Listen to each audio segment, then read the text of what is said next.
Hello guys. So magta-transplant tayo ng itong ating pechay, no? Tatlo pa lang yung dahon niya, pero magta-transplant na tayo, no? Ngayon, ang pagta-transplantan ko ay yung bawat puno ng kamatis na tinaniman ko dito. Kasi maganda siya guys, oh, malusog. Tingnan nyo. Ayan, oh.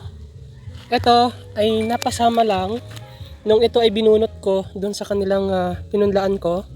So napasama lang tong isang maliit, pero guys tingnan nyo, no, ang lusog, di ba? So ngayon bawat puno tataniman ko, no, at least mga 3 seedlings per puno.